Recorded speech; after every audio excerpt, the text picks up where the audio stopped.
Good morning student, this is Priyanka Yadav from RBS polytechnic college Agra. आज हम wireless and mobile communication subject में lecture number 2 को discuss करने वाले हैं, जिसमें हम बात करेंगे अब various generation of the mobile communication.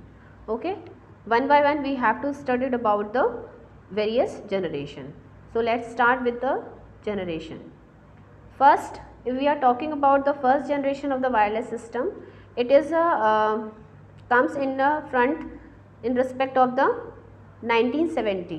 ये आपको 1970 में अपीयर हुई थी और जब डिप्लॉय की गई थी वो आपको कहाँ किए गए थे, इन 1980 में। ये बेसिकली जो 5G जो फर्स्ट जी जो वायरलेस सिस्टम्स थे वो आपके टोटली एनालॉग बेस्ड थे, और सबसे बड़ी प्रॉब्लम थी कि इसमें सिर्फ आप वॉइस कम्युनिकेशन ही कर पाते थे, इसके अलावा आप कोई काम नहीं कर पाते थे। ठीक है, अगर हम मॉड्यूलेशन टेक्निक्स की बात करें तो ये FDMA और हम FM मॉड्यूलेशंस की बात कर पाते थे, और सबसे इम्पॉर्टेंट थी इसकी स्पीड इसमें बहुत कम थी कि सिर्फ आप वॉइस कर सकते थे, और इसके अलावा इसमें कोई काम आप प्रॉपरली नहीं कर सकते थे। ठीक है, दूसरी चीज़ यहाँ पे हमने यूज़ की थी कि अगर हम एक फ्रीक्वेंसी स्पेक्ट्रम की बात करें तो ये कितनी फ्रीक्वेंसी स्पेक्ट्रम पे काम कर सकता था, तो वो फ्रीक्वेंसी स्पेक्ट्रम या करियर फ्रीक्वेंसी जो मैक्सिमम थी वो आपकी सिर्फ कितनी थी, 150 मेगाहर्ट्ज़। आप ये देख रहे हो कि अपने घरों में जो कॉर्डलेस फ़ोन्स वगैरह जो हम यूज़ किया करते थे।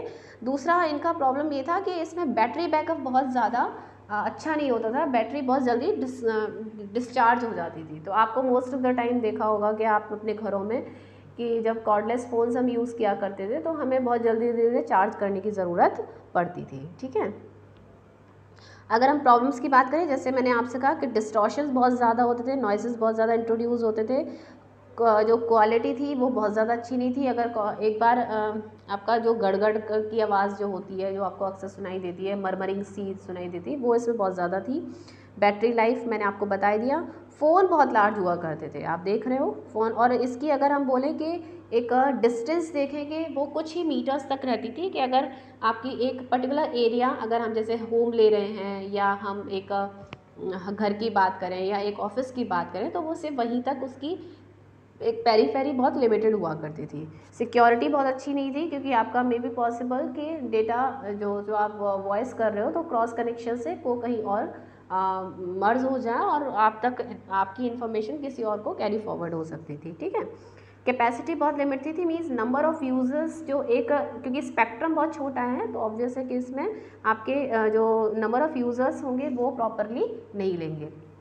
दूसरा, कैपेसिटी के रिगार्डिंग बात करें तो आपकी जो स्पीड थी वो बहुत ही कम थी, तो ऑब्वियस है कि जब स्पीड ही बहुत कम है तो जो डेटा अगर आप देख रहे हो पर सेकंड ट्रांसमिशन वो भी आपका कम होगा। ठीक है, poor hand of reliability, hand of जो आपकी रिलायबिलिटी थी वो भी बहुत ज़्यादा कम थी। ठीक है, अगर हम इनके सिस्टम्स की बात करें, स्टैंडर्ड्स की बात करें, तो सबसे पहला जो फ़ोन वायरलेस सिस्टम था वो था आपका AMPS, जिसे हम बोलते हैं advance mobile phone system, which is developed by A&T lab Bell lab in 1970 में बनाया था, और 1983 में इसको डिप्लॉय किया गया था। ठीक है, इसका इम्प्लीमेंटेशन किया गया था। सबसे पहले अगर देखें तो ये जापान में हुआ था, फर्स्ट जी जनरेशन फर्स्ट जापान की थी, लेकिन ये आपके US में एक्चुअली डिप्लॉय की गई थी।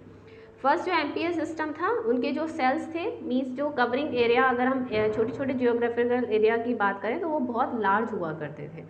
ठीक है, डायरेक्शन, अगर हम एंटीनास की बात करें तो ओमनी डायरेक्शनल एंटीना हम यूज़ किया करते थे।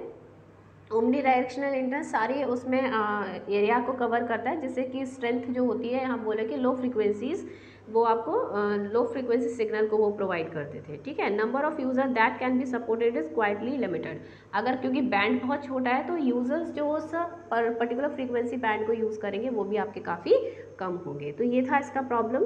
अगर हम पॉपुलर इनिशियली हम बात करें तो ये आपका US में, आपके साउथ अमेरिका में, या हम बोले चाइना एंड ऑस्ट्रेलिया में फर्स्टली सबसे ज़्यादा पॉपुलर हुए।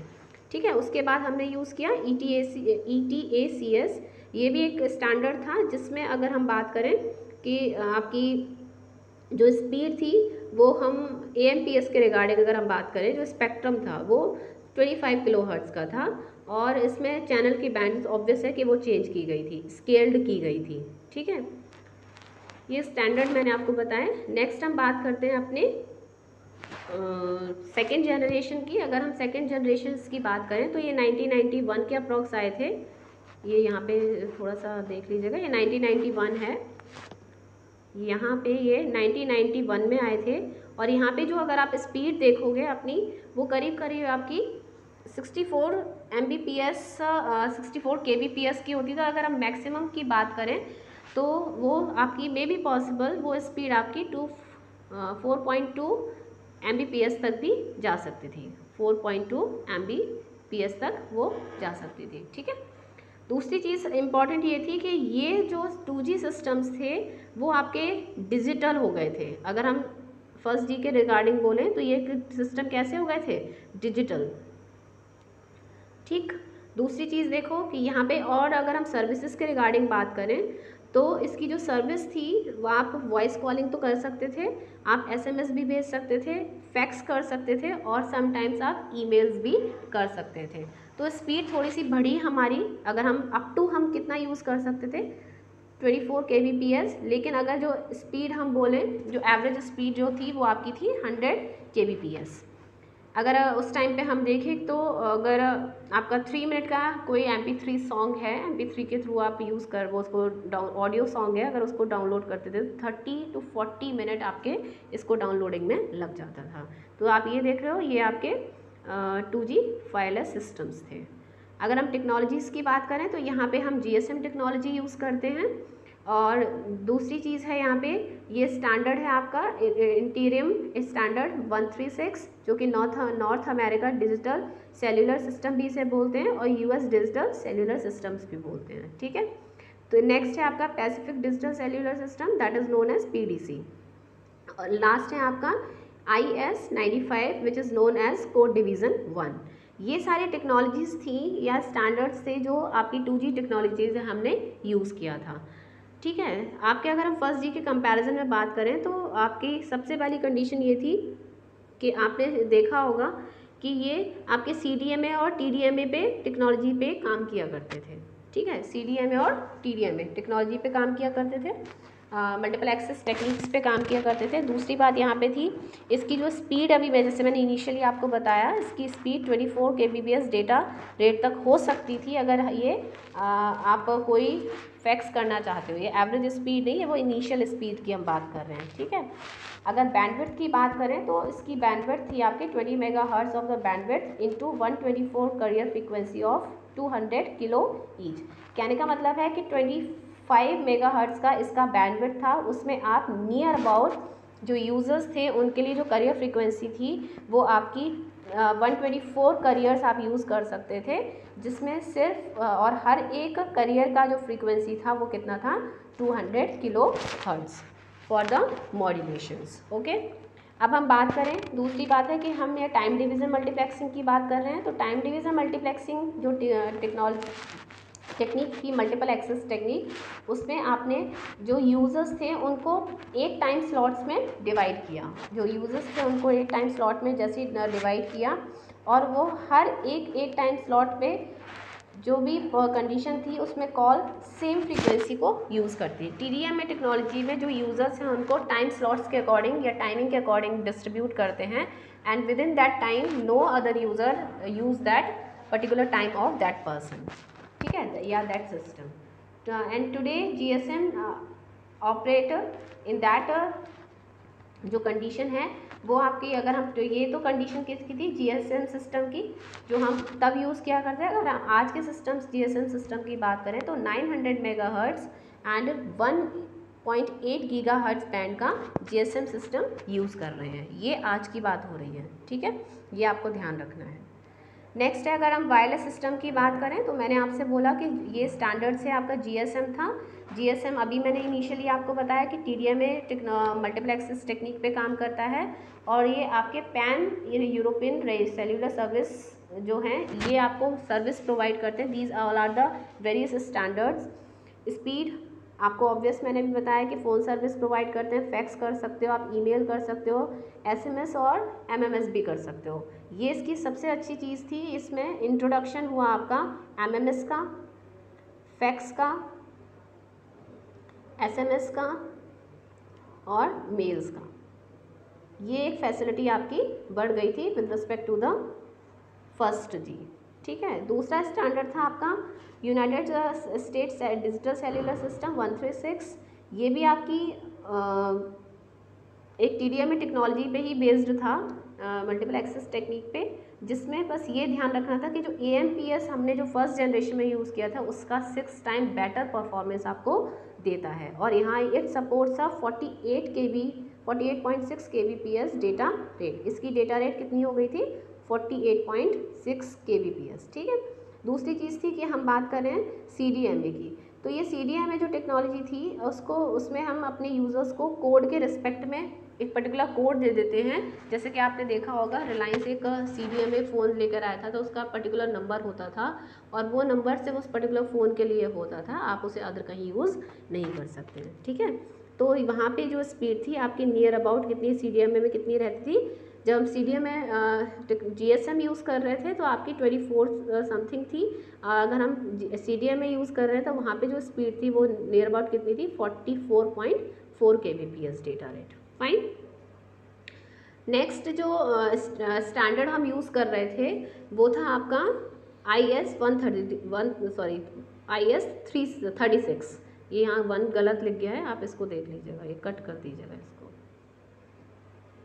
इसको कट कर दीजिएगा। ठीक है, ये 1991 में आया था आपका US। ये सारी कंडीशंस थी, इरिडियम सेम कंडीशन थी। आपकी स्पीड हमें कितनी मिल गई थी? 48.6 kbps। ये वही स्टैंडर्ड था जो आपने इनिशियल्स में हमने यूज़ किया था in your second G generation. ठीक है, नेक्स्ट है आपका PDC भी आपका पैसिफिक डिजिटल एक सेल्यूलर स्टैंडर्ड थे। ये बहुत सारे स्टैंडर्ड थे, हर एक अलग अलग कंट्रीज़ के अलग अलग स्टैंडर्ड थे, लेकिन अगर ये जो स्पीड या उन सब का एक कॉमन फैक्टर बात करें तो वो सबके लिए कॉमन थे। ठीक है, थोड़े बहुत वेरिएशन के साथ में थे।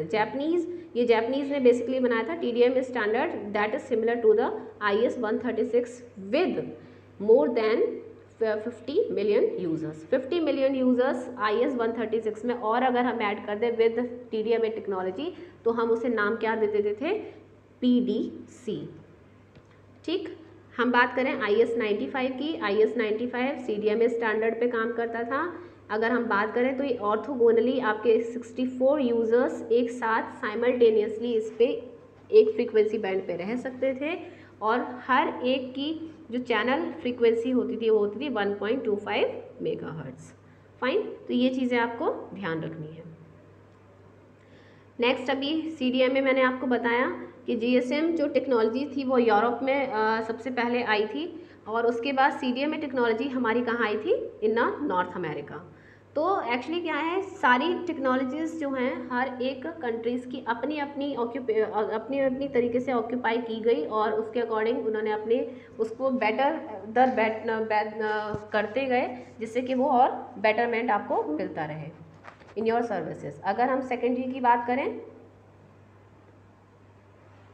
कंजम्पशंस, अगर हम बेनिफिट्स की बात करें तो इस consume less battery with respect to the first generation, improves voice clarity, reduces the noise and secrecy and the safety. अगर हम इसमें बात करें सेकेंड जी जनरेशन में, आपकी सबसे इंपॉर्टेंट चीज़ थी कि आपका सीक्रेसी बढ़ गई, मीन्स प्रिवेसी बढ़ गई, आपकी सेफ्टी बढ़ गई, सेफ्टी सिक्योरिटी बढ़ी, and reduces the noisy, that is more important. ठीक है, क्योंकि आपकी हमें सेफ्टी सिक्योरिटी किसी भी टेक्नोलॉजी में सबसे ज़्यादा ज़रूरत होती है। ठीक है, दूसरी अगर ड्रॉबैक्स की बात करें तो ये strong digital signal to help the mobile phone works. आपको बहुत ही स्ट्रॉन्ग सिग्नल चाहिए होगा अगर आप मोबाइल फ़ोन पे इसको काम करना चाहते हैं, क्योंकि ये आप यहाँ से मोबाइल का एक इवोल्यूशन हो चुका था कि अगर मूवमेंट आपको चाहिए तो आपको मे बी पॉसिबल कि एक पर्टिकुलर एरिया में जहाँ टावर है आपको वहीं रहना पड़ेगा, स्ट्रॉन्ग सिग्नल आएंगे तभी मोबाइल फ़ोन वर्क करेंगे एक पर्टिकुलर विसिनिटी में। अगर आप उस थोड़े से भी कवरेज एरिया से बाहर जाओगे तो आपकी कनेक्ट और डिसकनेक्ट हो जाएगी, कॉल ड्रॉप हो जाएगी। ठीक है, नेक्स्ट है आपका no network coverage area in specific area digital signal will be weak. अगर आप, मैंने अभी बोला आपसे कि अगर आप थोड़ा सा भी उस एरिया से बाहर आ जाओगे तो सिग्नल वीक हो जाएगा, कॉल आपकी ड्रॉप हो जाएगी। ठीक है, नेक्स्ट कंडीशन है these system are enable to handle a complex data such as video. Second generation में आप वीडियो का एक्सेस करना था वो आप नहीं कर सकते थे या उनको भेज नहीं सकते। एमएस में एमएस भेजते तो थे लेकिन वो बहुत अच्छी क्वालिटी के नहीं जाते थे। ठीक है, फिर आपकी इन बिटवीन आई 3G और 2G के बीच में एक टेक्नोलॉजी है जिसे हम बोलते हैं 2.5G। 2.5G में अगर मैं आपसे बोलूँ कि 2G में आप GPRS और ऐड कर दो, 2G में अगर आप GPRS ऐड कर दोगे तो क्या बन जाएगा 2.5G। आप ये देख रहे हो नोकिया के इस तरीके के फ़ोन जो आए थे। फीचर्स इसका था कि आप फ़ोन कॉल्स इजीली कर सकते हो, सेंड रिसीव एंड ईमेल्स हम कर सकते हैं, वेब ब्राउज कर सकते थे इस मोबाइल्स में। इसकी स्पीड सबसे इम्पॉर्टेंट है सारी जनरेशन में, उनकी स्पीड एंड प्रोवाइडेड सर्विसेज। इसकी स्पीड थी 64 से 144 kbps। ठीक है, इसमें कैमरा फ़ोन्स आ गए थे आपके, क्योंकि इसमें आप आराम से कैमरे से अपनी फ़ोटो भी खींच सकते हो, लेकिन ऑब्वियस है कि वो इनिशियल फेज़ पे था तो जो क्वालिटी थी पिक्चर क्वालिटी वो इतनी बेटर नहीं होगी। ठीक है, दूसरी चीज़ है कि MP3 जो सॉन्ग्स थे वो आपको 3 मिनट के MP सॉन्ग को आपको 6 to 9 मिनट्स लगते थे। वहाँ कितना लगता फर्स्ट जनरेशन में अगर हम देखें वो 30 to 40 मिनट्स लगते थे। ठीक है, ये कंपैरिजन वो है स्टैंडर्ड्स हैं आपके CDPD GPRS। GPRS is the main standard of 2.5G technology. ठीक है, इसमें जो स्पीड रहती थी वो आपकी 56 kbps से 114 kbps तक रहती थी, और आप इंटरनेट को भी मोबाइल पे अपने आराम से कनेक्ट कर सकते थे। कंप्यूटर यूज़र्स इनको आराम से अपने जितने भी इंटरनेट फैसिलिटीज़ थी उनको एक्सेस कर सकते थे, लेकिन कंडीशन ये थी कि स्पीड बहुत ज़्यादा स्लो थी, तो कोई भी वेब ब्राउज़ अगर आप करते थे तो उसको ओपन होने में काफ़ी टाइम लगता था। ठीक है, ये अगेन नेक्स्ट स्टैंडर्ड है आपका enhance data rates for GSM evolution. ये आपका इसका GSM का एक स्टैंडर्ड वर्जन आप कह सकते हो। इसमें स्पीड जो थी वो आपकी अगेन काफ़ी हद तक बढ़ गई। 8 kbps के हम इसमें और GMS के गॉसियन मिनिमम शिफ्ट कीइंग हम यूज़ करते हैं आपके GSM में। तो ये जो टेक्निक्स हैं वो आपको जब आप मॉड्यूलेशन टेक्निक्स हैं, जब आप डिजिटल मॉड्यूलेशन टेक्निक पढ़ोगे तो उसमें ये सारी टेक्निक्स आती हैं। ठीक है, नेक्स्ट है CDMA 1। वहाँ पे CDMA 1 था, इन योर 2G हम उसे बोलते थे 95, और यहाँ पे हमने जो CDMA 1 यूज़ करें उसको बोलते हैं IS 95B। अगेन सेम चीज़ है आपका ऑर्थोगोनल यूज़र्स, मीन्स एक साथ आपके यूज़र्स हैं वो ऑर्थोगोनली 90 डिग्री पर सारे यूज़र्स आपके अपने इस डेटा को एक्सेस करेंगे, एंड जो इसका स्पेक्ट्रम होगा वो ऑर्थोगोनल होगा। ठीक है, और सपोर्ट करेंगे 1152 kbps डेटा रेट को। फाइन, फिर बात करते हैं हम 3G की। 3G की सबसे जो इम्पोर्टेंट चीज़ थी वो आपका था कि जैसे कि अगर हम बात करें 3G की, तो 3G की कंडीशन ये थी कि आपका सबसे इम्पॉर्टेंट थिंग थी, ये आपका 1998 में आई थी। ये 1998 या 2000 के अप्रॉक्स ये आ चुकी थी, इंट्रोड्यूस की गई थी। सबसे इम्पॉर्टेंट थिंग थी allow for more coverage and growth with minimum investment. कहने का मतलब है कि आपका जो भी ग्रोथ हो और जो भी कवरेज अगर हम ले वो मिनिमम इन्वेस्टमेंट के साथ आपको मिलना चाहिए। We are talking about the cost is here also. ठीक है, अब इसमें हम बात कर रहे थे कि आप voice and non voice data, that means कि आप एट अ सेम टाइम या at a same network you have to transfer your voice and SMS at a same time. आप वॉइस भी कर सकते हो, मतलब बात कर रहे हो, बात करने के साथ साथ आप उनको किसी को SMS भी भेज सकते हो। ठीक है, दूसरी चीज़ होती है इसमें कि आपको जो 3G की कंडीशन ये थी कि आप यहाँ पे देखोगे हाई, अगर फीचर्स के रिगार्डिंग बात करें तो डेटा रेट इसमें काफ़ी हाई हो गई थी। डेटा रेट हमारी अब कितनी हो गई थी 2 Mbps। डेटा रेट कितना हो गया था 2 Mbps। और यहाँ अगर हम मेगाहर्ट्ज़ की बात करें तो मेगाहर्ट्ज़ काफ़ी हद तक बढ़ गए थे। अगर हम ये बात करें तो आपके 200 मेगाहर्ट्ज़ से हम अबव करियर फ्रीक्वेंसीज़ की बात कर रहे हैं। ठीक है, दूसरी है इसमें सेम फीचर्स हैं। अगर ग्लोबल रोमिंग की अगर हम बात करें तो ग्लोबल रोमिंग जैसे हम एक नेटवर्क से दूसरे नेटवर्क पे जब हम जाते थे, या हम जैसे हम दिल्ली से कोलकाता जा रहे हैं तो वहाँ रोमिंग लगनी स्टार्ट हो जाती थी। तो पहले क्या होता था कि जो रोमिंग लगती थी तो कॉल की कनेक्टिविटी में बहुत प्रॉब्लम आती थी, या हमें पैसे बहुत ज़्यादा पे करने पड़ते थे। तो यहाँ पे ये जो कंडीशन, ये जो प्रॉब्लम थी वो आपकी सॉर्ट आउट हो गई थी। ठीक है। अगर हम एप्लीकेशंस की बात करें तो ईमेल्स हैं आपके, हम फैक्स हैं, इंटरनेट एक्सेस है, ई कॉमर्स है, म्यूज़िक है, वीडियो क्लिप्स हैं, वीडियो कॉन्फ्रेंसिंग यहाँ पे स्टार्ट हो चुकी थी। ठीक है।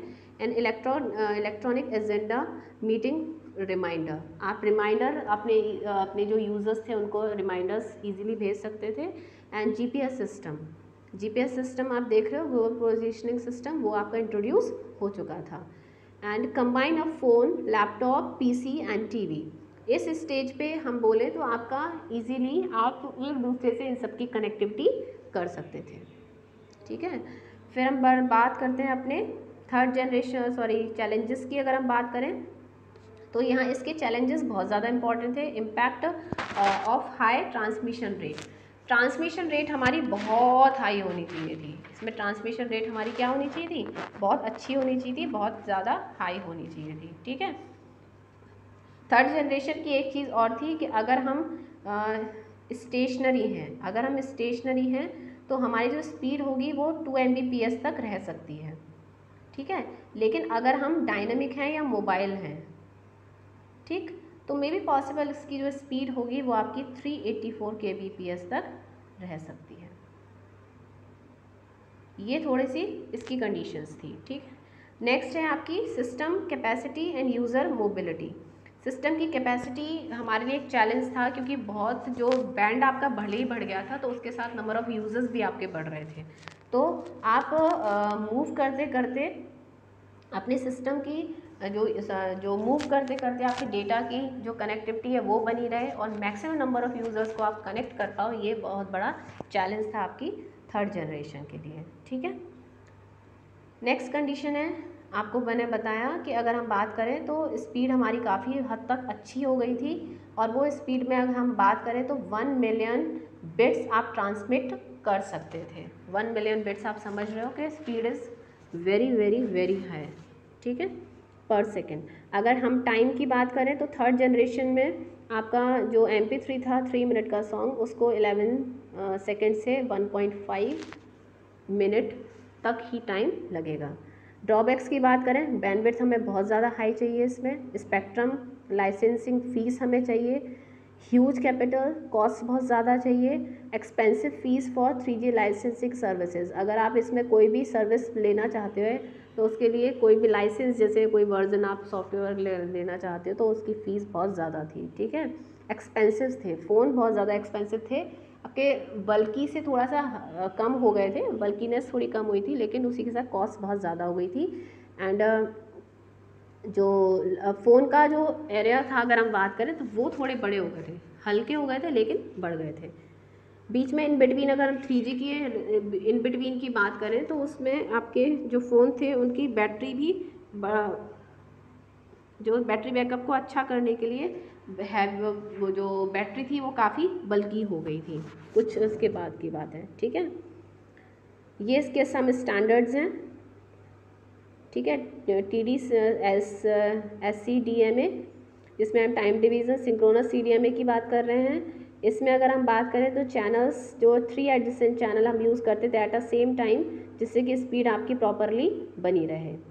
ठीक है। अगर हम ये UMTS जो था वो आपका CDMA पे बेस्ड था, जिसमें हम GPRS ये सारे स्टैंडर्ड को सपोर्ट करता था, ये वाला स्टैंडर्ड। ठीक है, with providing some 2 Mbps data. अगर SCDMA की बात करें तो ये आपका near about 64 kbps packet data को ट्रांसफ़र कर सकता था, और GSM जो स्टेशंस थे उसमें आपके स्मार्टली ये काम करना स्टार्ट कर दिए थे। ठीक है। नेक्स्ट है, ये है आपका मूवमेंट। ये बहुत एक्चुअली अगर हम इसका डिटेलिंग देखेंगे तो वो बहुत ज़्यादा डिटेल हो जाएगा। ठीक है, तो आप इसको बुक में से एक बार देख सकते हैं। ये सारे स्टैंडर्ड्स एक्चुअली एग्जाम में आपके स्टैंडर्ड्स नहीं पूछे जाएंगे, वो आपसे पूछेगा कि कौन सी टेक्नोलॉजी कब आई थी और ये स्टैंडर्ड किस किस उसमें आए थे। तो आप स्टैंडर्ड देख लीजिएगा कि किस जनरेशन के कौन से वेरियस स्टैंडर्ड्स थे। तो ये था आपका माइग्रेशन ऑफ 2 से 3G। वायरलेस लैन जो आपकी ब्लूटूथ हम यूज़ कर रहे हैं और वायरलेस लोकल एरिया नेटवर्क जो आप यूज़ कर रहे हो वो आपके इसी जनरेशन में आए थे, ठीक है। ब्लूटूथ जनरेशन की provides convenient and flexible low power short range wireless connection in personal area network, first a manufacturer then extended to the open standard, ठीक है। अगर हम 4G के रिगार्डिंग बात करें तो 4G में बहुत इम्पॉर्टेंट था, इसमें जो लेट 2000 में ये आया था आपका, और इसमें जो स्पीड थी हमारी 100 Mbps से कितनी हो गई थी 1 Gbps तक। One of the basic term used for describing the 4G is magic. ये 4G जो है का जो मैजिक था, ये वाला 4G का ये जो मैजिक टर्म था ये बहुत इंपॉर्टेंट था। अब वो मैजिक क्या थे, ये 5 things. First is mobile multimedia, anywhere any time and global mobility support, integrated wireless solutions and last is customized personal services. तो यहाँ पे मोबाइल ब्रॉडबैंड जो था वो आपको इजीली हर जगह अवेलेबल हो जाए, हमें ऐसी कंडीशन प्रोवाइड करनी थी बाय यूजिंग 4G, ठीक है।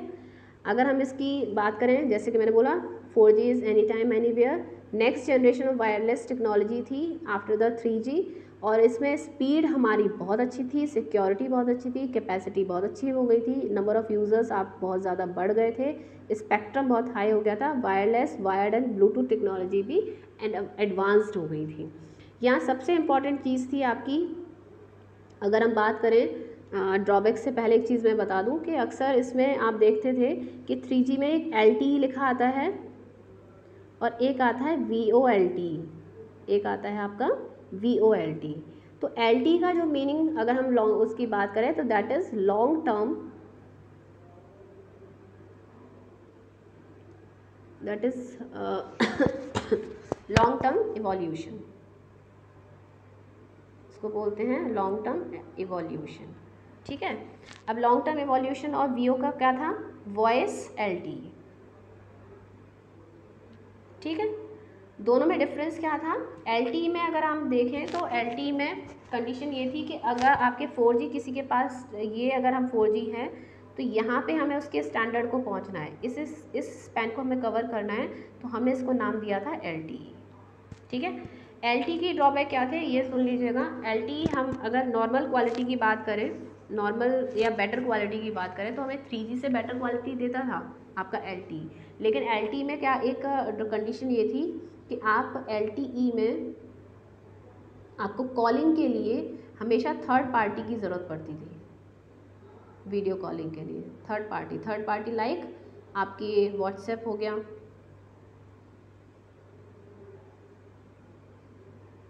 ठीक है, स्काइप हो गया, ठीक। तो ये सारे स्काइप आपको थर्ड पार्टी वीडियो कॉलिंग की ज़रूरत पड़ती थी, जबकि हम वॉइस अगर VoLTE की बात करें, अगर हम किसकी बात कर रहे हैं VoLTE की बात करें तो VoLTE में आपको किसी भी थर्ड पार्टी की ज़रूरत नहीं है फॉर वीडियो कॉलिंग। जैसे कि आप नॉर्मल कॉल में लाते हो और आप डायरेक्टली कॉल कर लेते हो without using a third party. तो ये था आपका voice long term evolution. Basically यहाँ बात करें हम स्पीड की, आपकी स्पीड बहुत ज़्यादा हाई हो गई थी आपकी। अगर मैं बात करूँ तो 4G में जो स्पीड थी वो आपकी 1 गीगाबिट्स तक आप उसको यूज़ कर सकते हो, ठीक है, which is 100 times of the previous generations. Fine. अगर हम आगे बात करें आपके ड्रॉबैक्स की तो बैटरी यूजेस मोर, क्योंकि आप वॉइस भी चला रहे हो, यूट्यूब भी चला रहे हो, अपनी कॉलिंग भी कर रहे हो, तो बैटरी जो था इसका बैटरी बहुत ज़्यादा कंज्यूम होता था, ठीक है। हार्ड टू इम्प्लीमेंट करना थोड़ा सा टिपिकल हो गया था। नीड अ कॉम्प्लिकेटेड हार्डवेयर की जो रिक्वायरमेंट थी वो थोड़े कॉम्प्लिकेटेड हो गए, क्योंकि चीज़ अच्छी बनानी तो ऑब्वियस है कि सर्किटरी थोड़ी कॉम्प्लिकेटेड होगी। And expensive equipment required to implement the next generation of the network, क्योंकि अगर बेटरमेंट चाहिए आपको तो ऑब्वियस है कि कुछ ना कुछ हमें पे करना ही पड़ेगा, ठीक है। These are the various technologies या standards which are used in 4G which is Bluetooth, wireless, Wi-Fi, IMT 2000, GPRS and GSM, that is global system for mobile communication. ठीक है, these are the various अगर हम बात करें technologies की तो OFDM हम यूज़ करते हैं, आपकी सॉफ्टवेयर डिफाइंड रेडियो हम यूज़ करते हैं, और multiple input and multiple output technology use करते हैं। ठीक है, तो आपको ये ध्यान रखना है कि 4G में अगर हम बात कर रहे हैं 4G में, तो आपका जो यूज़र था वो आपको सिर्फ जैसे वीडियो के रिगार्डिंग अगर बात करते हो तो वीडियो में आप देखते हो 4G में मे बी वो आपको सिर्फ 480p की ही वीडियो देख पाए, लेकिन अगर 4G LTE की बात करोगे, ठीक है, तो 4G LTE में आप 108p वीडियो को इजीली देख सकते हो। ठीक है, अगर हम वॉइस क्वालिटी की बात करें इसमें, तो आप इसकी एक अच्छी चीज़ थी VoLTE कि अगर आप वीडियो या इंटरनेट कनेक्टिविटी के साथ अगर आपकी कॉल आ जाती है तो आप कॉल भी अटेंड कर सकते हो और अपना इंटरनेट एक्सेस भी कर सकते हो, जैसे कि हम आजकल आपका यूज़ कर रहे हैं बाय यूजिंग जियो। ठीक है, तो ये VoLTE हमारे लिए एक रिवॉल्यूशन हुआ फॉर 4G टेक्नोलॉजी। ये देखिए इसकी स्पीड्स हैं आपकी 3G एंड 4G में। डेटा ट्रांसफ़र रेट आपकी 4G में 100 Mbps हो गई एवरेज की अगर हम बात करें। इंटरनेट सर्विसेज अल्ट्रा ब्रॉडबैंड हो गया आपका। मोबाइल टीवी रेजोल्यूशंस बहुत हाई हो गए, रेजोल्यूशन HD को आपकी HD डेफिनेशन से आप अपनी वीडियोस को देख सकते हो या कॉलिंग कर सकते हो। बैंडविड्थ आपकी 100 मेगाहर्ट्ज़ हो गई। फ्रीक्वेंसी जो थी वो 2 से 8 गीगाहर्ट्ज़ तक हो गया। एंड डाउनलोड एंड अपलोड जो स्पीड थी वो आपकी नियर अबाउट हो गई 14 Mbps। ठीक, 5G की बात करें तो अब जो हम बात कर रहे हैं आफ्टर द 5th जनरेशन की बात करें, जो 5th जनरेशन कहीं अदर कंट्रीज़ में 1-2 जगह आई है, अभी हमारे इंडिया में अवेलेबल नहीं है। तो उसका बेसिक कंसर्न है वो है वायरलेस वर्ल्ड वाइड वेब। ये बहुत इम्पॉर्टेंट है आपके 5G के लिए। ठीक है, कि आप कहीं पर भी वायरलेसली अपना ईजीली हर चीज़ यूज़ कर पाओ विद अ हाईएस्ट इस अमाउंट ऑफ द स्पीड। अब इसका क्या मतलब है, आप ये देख रहे हो, जैसे सपोज़ हमने इसकी सर्विसेज के रिगार्डिंग अगर हम बात करें तो हाई स्पीड है। अगर बेनिफिट्स देख लो, इसमें हाई स्पीड रहेगी, आपकी कैपेसिटी बहुत हाई होगी, आप ब्रॉडकास्टिंग में डेटा GBps में रहेगा, न्यूज़पेपर पढ़ सकते हो, multimedia newspaper, watch TV, online TV देख सकते हो, 3D गेम्स बहुत हाई क्वालिटी के साथ खेल सकते हो। ठीक है, faster speed that provide generation which is not given, large phone memory, phone जो एक्सटेंडेड जो फ़ोन मेमोरी है वो इनबिल्ट पहले बहुत ज़्यादा होगी और आप उसको एक्सटर्नली और एक्सटेंड कर सकते हो। डायलिंग स्पीड फास्ट होगी, वीडियो क्लैरिटी बहुत अच्छी होगी, support interactive media and voice, conferencing जो होगी वो आपकी HD में हो जाएगी और बहुत ही फास्ट होगी without any interruption of the noises. ठीक है, स्ट्रीमिंग वीडियो इंटरनेट अच्छा होगा आपकी। 5G is more effective and more attractive. अब सबसे इम्पॉर्टेंट थिंग थी इसमें अगर हम बात करें एक चीज़ कि 5G की सबसे इम्पॉर्टेंट ये थी इसकी कुछ सर्विसेज हम देख रहे हैं, तो इसमें हम बात कर रहे हैं आपके जैसे कि IoT की हम बात कर रहे हैं। ठीक है, IoT आपका है इंटरनेट ऑफ थिंग्स। जैसे कि सपोज़ आप लोग अपने घरों में आपने अलार्म बजाया और अलार्म बजने के साथ ही आपने क्या किया, आपके ब्रेड टोस्टर स्टार्ट हो गया, मशीन स्टार्ट हो गया। ठीक है, आप अपना जो पूरा शेड्यूल है वो आप अपनी स्क्रीन पर देख सकते हो। ठीक है, आप अपने ऑटोमेशंस जो हैं वो अपने बेड पर बैठे बैठे कर सकते हो। तो ये सारी कंडीशन किस में आ गई, इन योर 3G जो बहुत ही फास्ट होने वाला है। अगर आप अपने नेक्स्ट जनरेशन में या 1-2 साल में आप देखोगे तो ये बहुत अच्छे तरीके से डेवलप हो चुका होगा। तो स्मार्ट, और दूसरी चीज़ है स्मार्ट ट्रैफिक। नेक्स्ट है स्मार्ट ट्रैफिक, जो मैनेजमेंट है आपके रिमोट एरियाज़ में वो बहुत ही अच्छा हो जाएगा कि आप इजीली देख सकोगे और रूट को आप डाइवर्ट कर पाओगे बाय यूजिंग सम टेक्नोलॉजीज़। ठीक है, फिर हम बात करते हैं सिक्योरिटी बहुत अच्छी हो जाएगी आपकी, स्पीड बहुत अच्छी हो जाएगी, आपका इंटरप्शन जो होगा वो कम हो जाएगा। कॉस्ट अगर आप देखोगे तो highest amount of the data आपको बहुत ही कम कॉस्ट पे मिल जाएगा। तो ये सारी कंडीशंस थी आपके 5G जनरेशन्स की। अगर हम एक ओवरऑल सिस्टम की बात करें तो ये कंपैरेबल आपका डाटा है with respect to the 1G 2G 2.5G 3G 3.5G 4G and the 5G। ये नियर अबाउट आ चुकी है आपकी। ये एक्चुअली थोड़ा पुराना वो है, इसको अभी अपडेट करना बाकी है। तो आप इसमें देख सकते हो कि स्पीड बहुत हमारी हाई रहेगी and would be available a high bandwidth. ठीक है, तो ये ओवरऑल सिस्टम था, ओवरऑल लेक्चर था आपका नियर अबाउट वायरलेस जनरेशन्स का, जिसको आपको समझ में आना ज़रूरी है। तो आप इसको अच्छे से पढ़िएगा और कोई प्रॉब्लम रहती है तो मुझसे आप डिस्कस कर सकते हैं। Thank you so much.